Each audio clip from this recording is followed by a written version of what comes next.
Claire Bertrand, vous nous avez présenté cet après-midi les résultats d'une enquête qui faisait remonter les attentes et les constats des porteurs de projets au niveau du territoire. En quoi les résultats que vous avez pu identifier à la suite de cette enquête se retrouvent dans les réflexions qu'on a pu mener cet après-midi au sein des débats et des échanges avec les autres acteurs du territoire?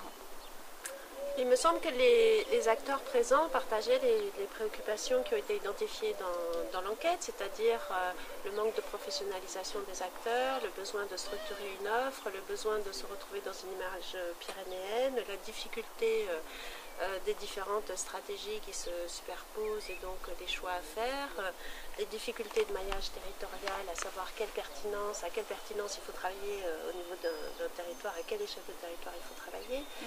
Donc ce sont des préoccupations partagées et nous avons un langage commun puisque nous sommes tous un peu agents de développement territoriaux, soit par filière, soit par territoire, et on parlait un peu le même langage cet après-midi. Est-ce que finalement donc, les résultats de cette enquête sont représentatifs tout simplement d'une population d'acteurs et de préoccupations à l'échelle du territoire? Oui, je pense qu'elle peut être intéressante et à partir des données qui sont ressorties de cette petite enquête, je pense qu'on peut véritablement construire un projet patrimonial à l'échelle des Pyrénées.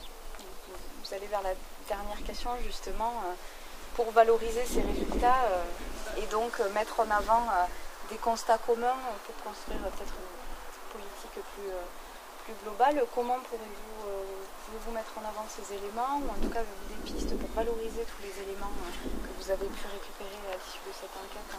Il y a plusieurs champs du possible. D'une part, construire une image pyrénéenne culturelle et moderne, plutôt que passéiste, folkloriste. Je crois que ça c'est très important pour positionner les Pyrénées dans un contexte du XXIe siècle de mondialisation. Et puis construire aussi une image d'humanité, de sociabilité, de proximité que recherchent les visiteurs et les gens aujourd'hui. Et donc il y a à la fois construire l'image, mais en même temps développer des projets, des échanges de bonnes pratiques, des formations d'acteurs culturels et touristiques des Pyrénées, de capitaliser un certain nombre d'échanges d'expériences, et ensuite d'aider les acteurs en termes d'ingénierie culturelle, de formation, de réalisation de projets. Et curieusement, effectivement, la partie artistique était très demandée par les acteurs, donc je crois que ça c'est quelque chose qui donnera justement ce caractère de modernité qui ferait du bien aux Pyrénées. Très bien, je vous remercie.